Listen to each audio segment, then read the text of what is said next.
শেখ হাসিনা নিজেই প্রমাণ করলেন তিনি এই দেশের কেউই ছিল না। আজকে শেখ হাসিনা তার নির্ধারিত ঠিকানা দিল্লিতে গিয়ে অবস্থান করছে। আজকে জাতীয় রাজনীতিতে একটা গুরুত্বপূর্ণ সন্ধিক্ষণ।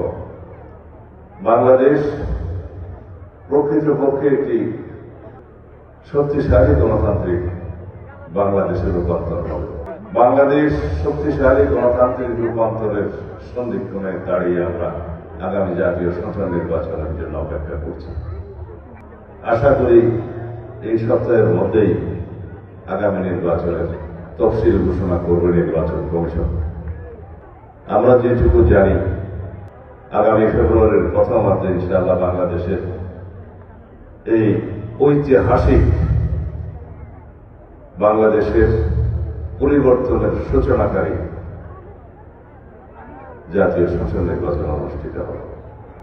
এই নির্বাচন শুধুমাত্র ভোটে বিজয়ী হয়ে সরকার গঠনের নির্বাচন হবে না। এই নির্বাচন হবে সারা বিশ্বের মধ্যে স্বীকৃত এবং প্রশংসিত একটি নির্বাচন। এই নির্বাচন জনগণই তার নিজের ভোটের পাহারা দিবে, আর কাউকে লাগবে না। দীর্ঘ 16-17 বছর আওয়ামী ফ্যাসিবাদের কবলে পড়ে এই দেশের মানুষ ভোটাধিকার হারিয়েছে, গণতান্ত্রিক অধিকার হারিয়েছে, বাংলাদেশের নাগরিকদের সকল রকমের অধিকার তারা হারিয়েছে, অধিকার ভোগ করতে পারে নাই। নামে মাত্র বাংলাদেশে গণতান্ত্রিক শাসন ব্যবস্থা, সাংবিধানিক শাসন ব্যবস্থা চালু থাকলেও প্রকৃতপক্ষে সবাই জানেন গণতন্ত্রের মুখোশে শেখ হাসিনা এই দেশে বাকশাল কায়েম করেছিলেন, একদলীয় শাসন ব্যবস্থা কায়েম করেছিলেন, একদলীয় রাষ্ট্র ব্যবস্থা কায়েম করেছিলেন। ফলশ্রুতিতে বাংলাদেশের জনগণ রক্ত দিয়ে শেখ হাসিনাদের পতন ঘটিয়েছে। আজকে শেখ হাসিনা তার নির্ধারিত ঠিকানা দিল্লিতে গিয়ে অবস্থান করছে। শেখ হাসিনা বাংলাদেশের অস্তিত্বে কখনো বিশ্বাস করেনি, মনে প্রাণে কখনো তিনি বাংলাদেশে অবস্থানই করেনি, বাংলাদেশের মানুষের কখনো সেবা করেনি।